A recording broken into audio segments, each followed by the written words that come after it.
All right, it is Friday morning. Normally we work 410s, Monday through Thursday, but I went to Florida last week and missed a day, and I was actually sick. I took my first sick day in 3 years here. So me and Taylor are here doing a little extra. Taylor wasn't sick or didn't go to Florida. He just likes to work extra. This is the tailgate for that Dodge truck that I was doing the bed repair yesterday. Yesterday, when the tailgate was on the truck, I pulled the dent out, and I left the gate on the truck to do that because it's a light tailgate. If I started pulling on it, it probably would have moved around a lot. So being on the truck, I was able to pull the dent out, and we epoxied the bare metal. And for a collision job, we normally wouldn't do that, but Taylor wanted to epoxy some metal that he had, and I hate the expression, oh, it was already in the gun, but it was literally already in the gun, so I masked it up quick. Epoxy primed it last night before I went home. It was dry in the morning. I've prepped it for filler, so now I'm gonna body fill this tailgate right here and block it out, make it nice and straight, and then we'll move on to the bed, get that all done, and then prime both of them. The cab, we are painting the roof and hood, not to do with collision, but to do with delamination. The customer's gonna pay extra for that. The hood, we're just clearing, maybe a little base. The roof had quite a bit of delamination, so I broke through down to the E-coat, so that we're gonna have to prime.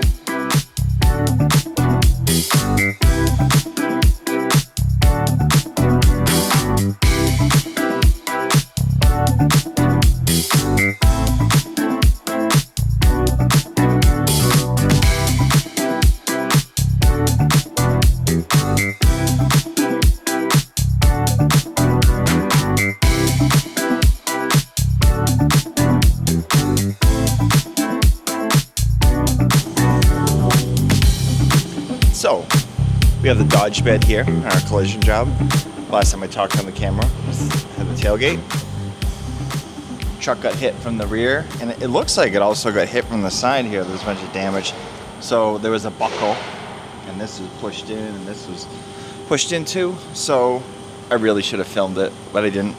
I used my hammers, dollies, pry bars, and when it was actually, I had easy access. Got behind there, pushed on it, on the lows, and hammered on the highs and stretched it back out, and I got it really close. So now I'm going to DAO this out to bare metal, do some filler work, very minute filler work, and then block it out, and we'll be priming this shortly.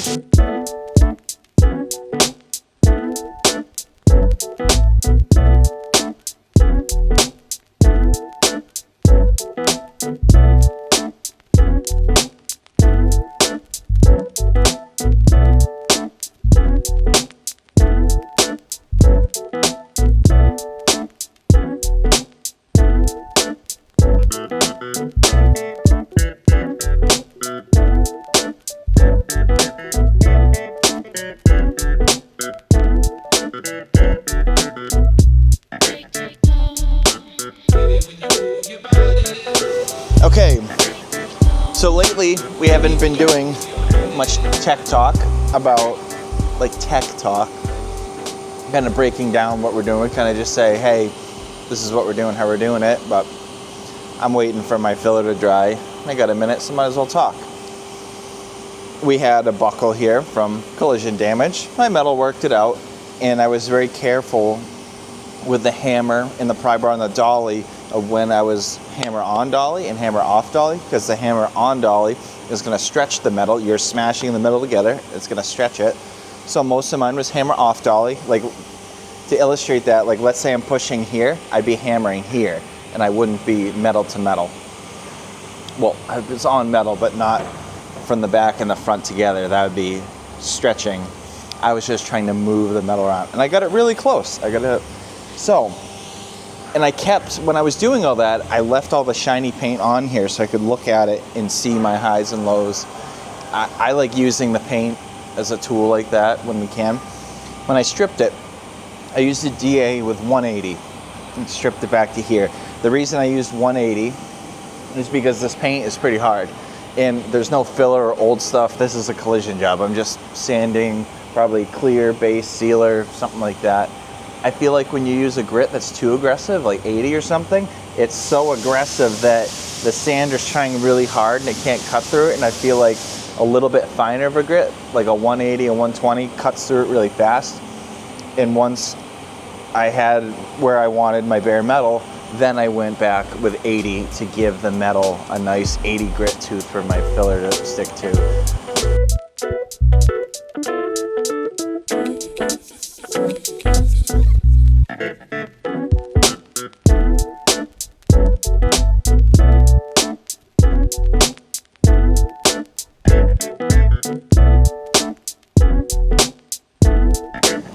So, this is a collision job, and I want to talk more specifically about like the grits and the steps and everything I did to fix it.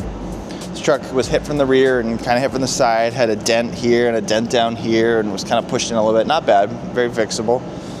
So I used some of my metalworking tools, spoons, hammers, dollies, pry bars, pushed out on the lows and hit the highs down, and got the metal like really feeling good. Like, wow, that's almost finished. Like, that's really nice. It's not going to take much filler at all.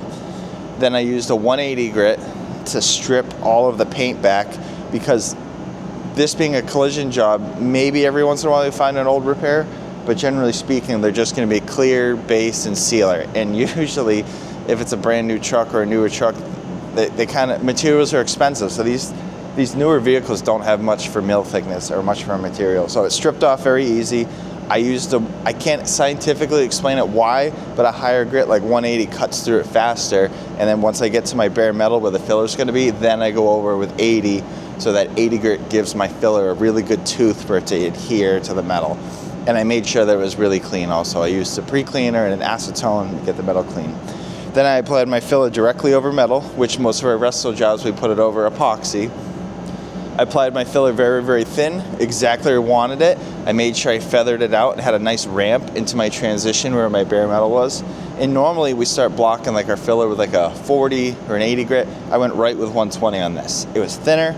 I knew exactly where it was, and I could go ahead with that, and that way I didn't have such deep scratches to get out after. And the 120 worked fine, cut through it, it was still quick. Blocked out all that out. It made sure that my transitions are really good, because when we're blocking an entire bedside like a resto job, we'll probably have filler across this entire bedside, and I'm going to treat the entire bedside as one panel, where this, we are just worrying about this repair. So I have to make sure to keep it small, feather it out, make sure that there's no transition between the repair and not repaired areas. Guide coated it, finished it in 220 grit, which is higher than we normally go over for like a resto job, but that's because this is going to get refined to a higher grit and blocked out faster and probably not reprimed again. So we can kind of mess with the grits. And also I worked up to a thinner grit, a finer grit, because I thinned this primer out more. I didn't need such a crazy build. Letting it be thinner and lay out nicer is a lot faster for me to block, and I don't need all those mills like we're a resto job where we're blocking the entire thing and making it laser straight. This still needs to be straight. It still can't have any dents. It's going to be really nice, but if you look down at this truck, it's got ripples and stamp marks, stuff like that. So we have to match the factory look.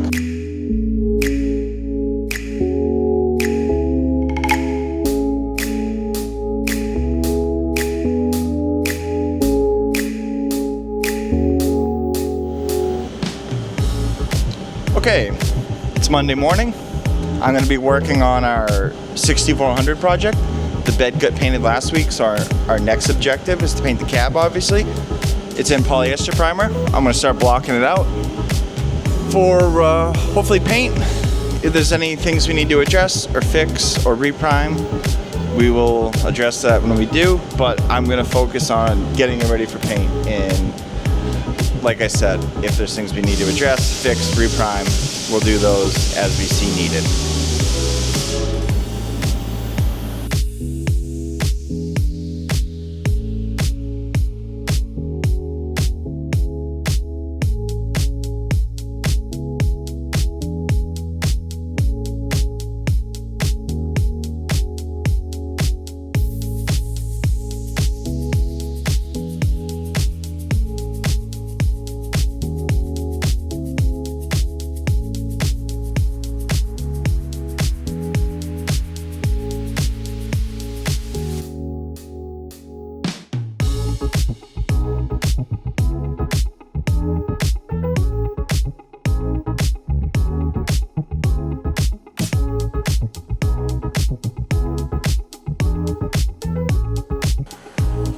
Alrighty, so we're back from our vacation. Things around here have been cruising along. The guys absolutely killed it like they do every day, every week here at the shop. Thank you guys. As you can see right here, we've got Ray's Dodge all repaired and painted. We've even repaired and painted the roof and painted the hood while it was gone. So everything on this truck is now painted. It will get sanded and buffed next week sometime, and then we can start assembly on this one. Over here, we just had a Range Rover dropped off this morning. So we'll get started on this one, possibly over the weekend as well. Just a lot of tear down, a lot of little things to fix on this truck here.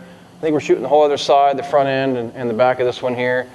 We've got the Tesla for RJ on the other side of the booth, which is in bodywork stage. We're waiting on the taillight to show up so that we can fit the taillight first before we prime it, and then we can proceed with painting that one. Tim's truck has come a long way. It's pretty much ready to come apart and start getting primered. So that's hopefully going to happen next week. The 6400 bed, as you guys have seen in the video, is painted. Came out absolutely fantastic. Could not have done a better job myself. Taylor murdered it on that, and the guys did a really great job on the bodywork. Next week, hopefully, we'll be proceeding even further with the cab. We've got a lot of it blocked out. Some of it's in 320, some of it's still 180. We're not quite done blocking everything on the cab just yet. Maybe a week or two we'll be ready to paint that thing. I'm not really sure yet. I got a lot of things to look over and get situated, get my bearings back. It's been a little bit since I've been gone. So just wanted to give you guys a quick update before I head out of here. Hope you guys liked the video. Don't forget to like and subscribe, and we'll see you guys next week on the next episode.